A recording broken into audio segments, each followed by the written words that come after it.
Bienvenue dans le 5e épisode de Graines de Curieuse avec Isabelle Weber dans le podcast entièrement indépendant dédié aux femmes. Notre invitée de la semaine s'appelle Céline Clénin. Mais avant de vous la faire écouter, je tiens à vous dire un grand merci. Vos compliments, vos messages encourageants et vos likes démontrent que vous avez été très nombreux à suivre ce podcast et à écouter les 4 épisodes diffusés chaque vendredi depuis le 5 octobre. Si vous débarquez dans cette émission, il n'est pas trop tard pour découvrir les précédentes sur le site www.grainesdecurieuse.ch avec un 2 entre les deux mots et sans S à curieuse. Le premier épisode vous raconte l'histoire du podcast. Dans les suivants, vous découvrirez dans l'ordre Virginie Borel qui parle de sa pratique des langues, Sandra Locourteau qui évoque son enfance de fille d'immigrés et Edwige Souillard, jeune entrepreneuse en communication. Certains d'entre vous me diront qu'il y a encore des ajustements à faire pour améliorer la qualité des épisodes. Je le reconnais, le son n'est pas toujours au top et je dois encore peaufiner mes interviews. Cela dit, j'ose croire que le contenu primera sur ses faiblesses de débutante. Réaliser et publier un podcast demande en effet une expérience qui s'acquiert au fil des enregistrements. J'espère que vous ne vous découragerez pas et que vous aurez envie de faire connaissance avec mes prochaines invités. Ce podcast paraît tous les vendredis, vous le retrouvez sur le site internet www.grainesdecurieuse.ch et sur les réseaux sociaux Facebook, Instagram et Twitter. Abonnez-vous sur SoundCloud, YouTube ou Apple Podcast à Graines de Curieuse avec le chiffre 2 entre les deux mots et sans S à Curieuse pour suivre les derniers épisodes. Si vous l'appréciez, faites-le savoir avec des étoiles et un commentaire sur iTunes. Et si vous avez une histoire à proposer, n'hésitez pas, envoyez-moi un message à info@grainesdecurieuse.ch.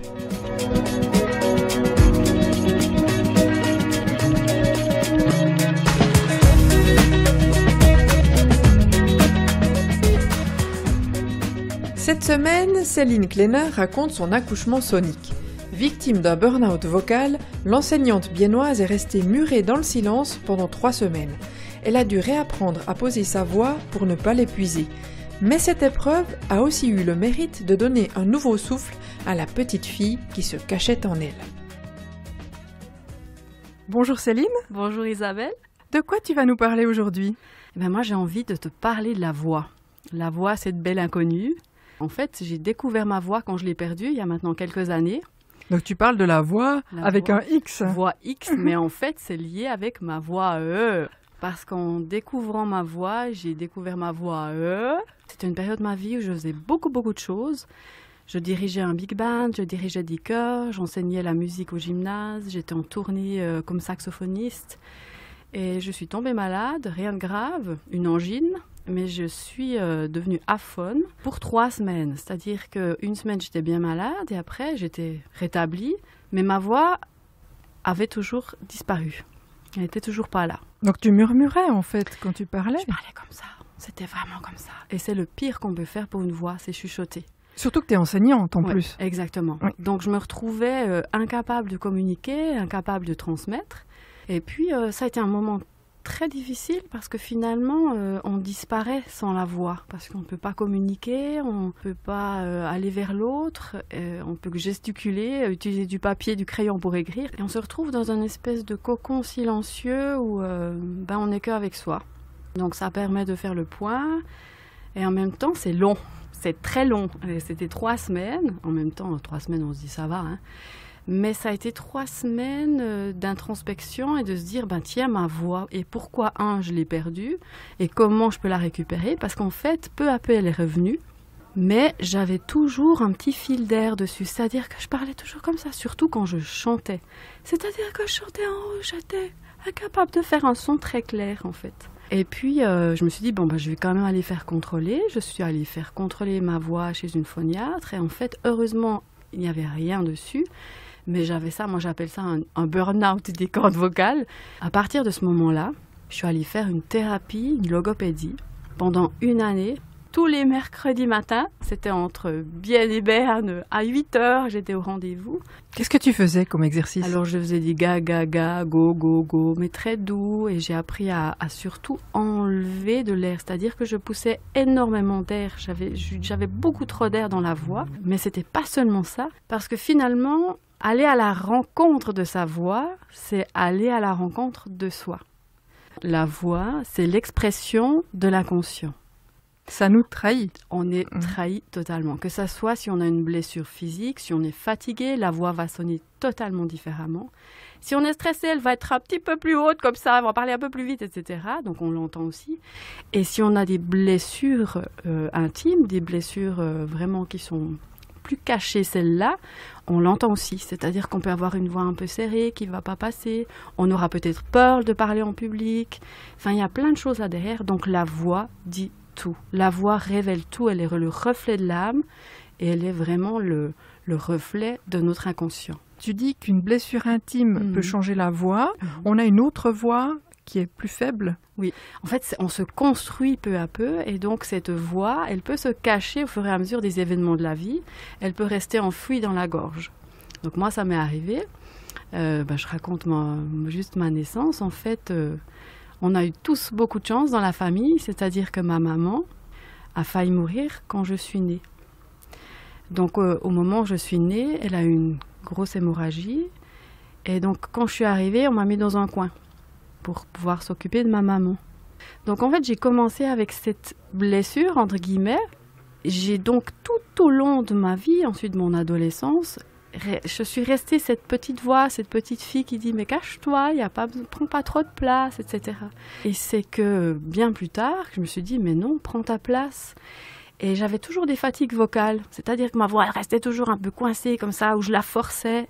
J'ai évidemment compris bien plus tard. Je m'étais construite avec une petite voix cachée où je me tais. J'étais très silencieuse dans mon adolescence. Et donc j'étais plutôt dans l'observation plutôt que le partage. Mais ce qui est étonnant tout de même, c'est que tu n'avais pas trop envie de parler, mais tu es devenue enseignante. On a plusieurs facettes du soi. On a le soi, l'essence de soi, ce qu'on est vraiment.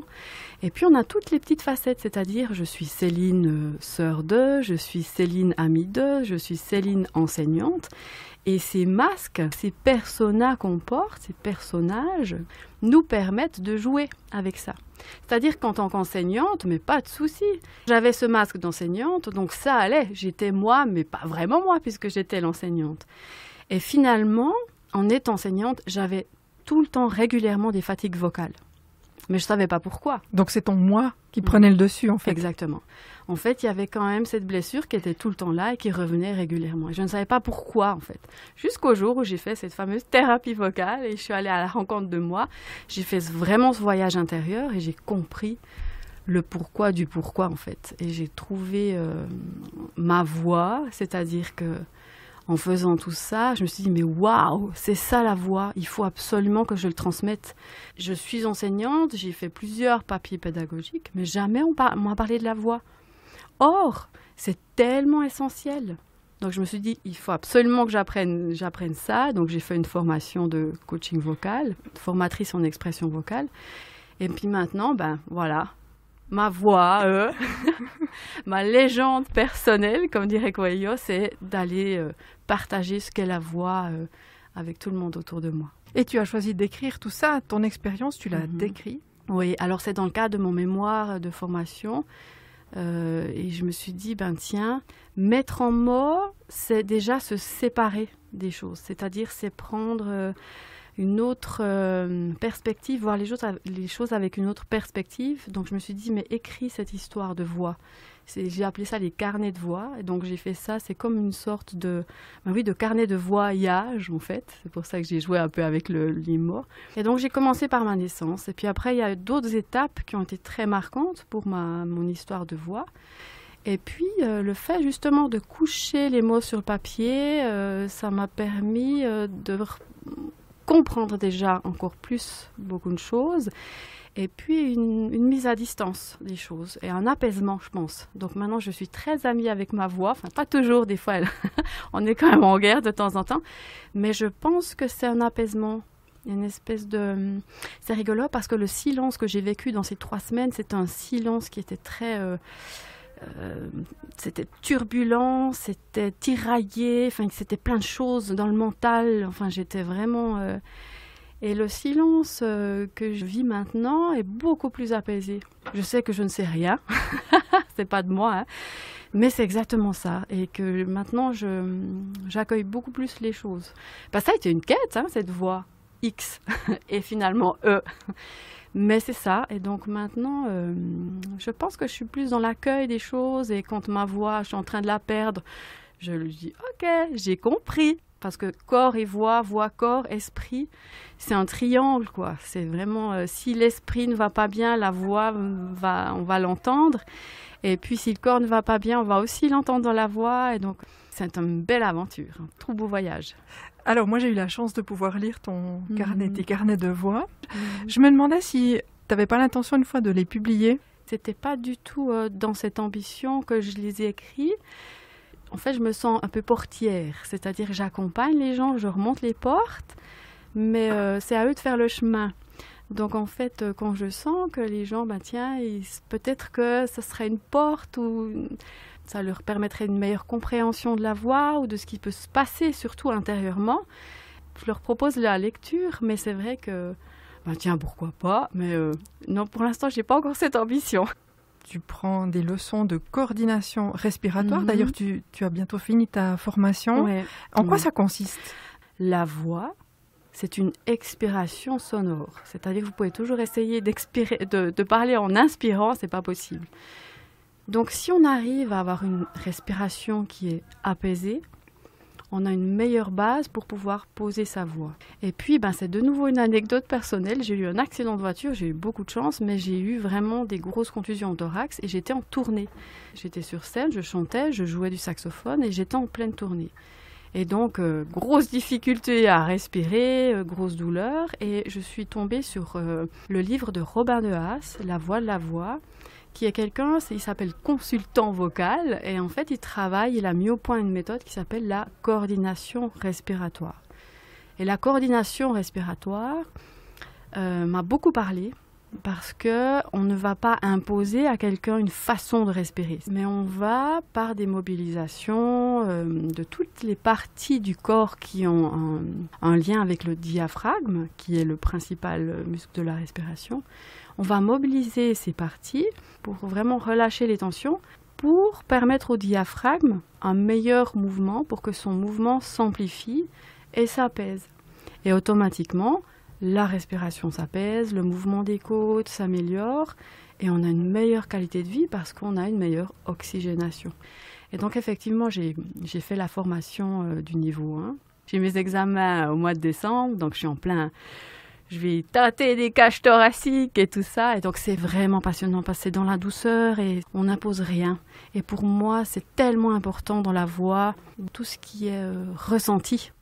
Tu as été saxophoniste, tu es saxophoniste. Je suis toujours saxophoniste. Tu es professeur de chant, tu es coach de voix. Il y a une différence entre poser sa voix pour un saxophone et poser sa voix pour chanter. Oui, alors la voix du saxophone, en fait, le vibrateur, c'est pas le vibrateur laryngé, mais c'est la hanche. C'est un peu plus loin que les cordes vocales et il faut beaucoup plus d'énergie. C'est-à-dire qu'en principe, on devrait utiliser la même quantité d'air. Donc, c'est tout petit. Pour chanter, on a besoin juste d'une toute petite quantité d'air. Et c'est juste une question de différence de pression. Mais il y a un plus grand effort. Et pour moi, ça a été vraiment une révélation. Parce que quand je passe de la voix au saxophone, je me faisais mal à la voix. Et j'étais d'ailleurs ce qu'on appelle en hyperinflation. C'est-à-dire que j'avais toujours trop d'air et j'avais ma cage thoracique qui était un petit peu en haut, comme ça. Donc, j'ai dû apprendre à apaiser tout ça et à reposer tout ça pour pouvoir plus me faire mal, en fait, parce que je me suis vraiment fait mal. Tu vas reprendre, en fait, le centre Tomatis de Vienne. L'aventure n'est pas terminée. En fait, dans ce voyage vers la voix, vers moi-même, en fait, j'ai rencontré plein de personnes passionnantes, et notamment Patricia Anquelin, qui est directrice du centre Tomatis. Pendant que je faisais ma thérapie vocale, je suis allée chez elle, j'ai fait des coachings vocaux. Elle me dit, mais tiens, la méthode Tomatis, ce serait pas quelque chose, c'est vraiment un complément à la voix. Parce qu'on a dans la voix uniquement ce que l'oreille perçoit. Et finalement, c'est tout autour de l'amour des gens, quoi, le partage avec les gens et faire un petit bout de chemin avec eux. Et l'écoute, c'est juste une partie de tout ça. Et je me demandais si ça n'avait pas un lien aussi avec l'enfance, puisque une partie de la formation, en tout cas des cours dispensés par Tomatis, l'enfant doit écouter la voix de sa mère. Est-ce que pour toi, ça a fait un écho aussi, évidemment? Alors, c'est énorme. En fait, j'ai fait évidemment la cure Tomatis, j'ai fait toutes les phases, et puis il y a un moment donné où on entend la voix de sa maman. C'est-à-dire que la voix est ce qu'on appelle filtrée, c'est comme si on était encore dans le ventre de la maman, on reproduit ce son un peu comme ça. Et après, on fait ce qu'on appelle, c'est un peu théorique, mais c'est ce qu'on appelle un accouchement sonique, c'est-à-dire qu'on remet doucement les vraies fréquences de la maman à l'écoute, et puis à un moment donné, on retrouve sa voix. Et pour moi, ça a été un moment très très fort parce que finalement, ma naissance était très marquante, autant pour ma maman que pour moi. Et de revivre ça, ça a été un moment très très très fort. Finalement, je crois que la quête est terminée. C'est comme si j'étais arrivée finalement, mais c'est jamais fini. C'est-à-dire que, voilà, j'ai trouvé ma voix, mais finalement, on est tout le temps en train de rencontrer des nouvelles personnes. Et ces nouvelles personnes, elles ont tellement à nous offrir et ça nous met sur la voie de plein de choses. Et puis, ce qui fait que c'est jamais fini, mais c'est un autre voyage en fait, que la quête où on cherche vraiment absolument. Merci beaucoup Céline Klenin pour ce voyage dans ton histoire personnelle que tu as bien voulu partager. On te souhaite bonne continuation avec tous tes projets. Merci. Merci à toi.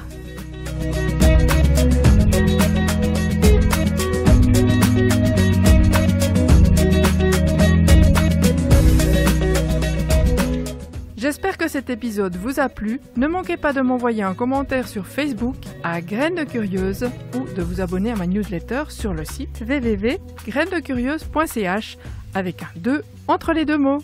Soyez heureux et à vendredi.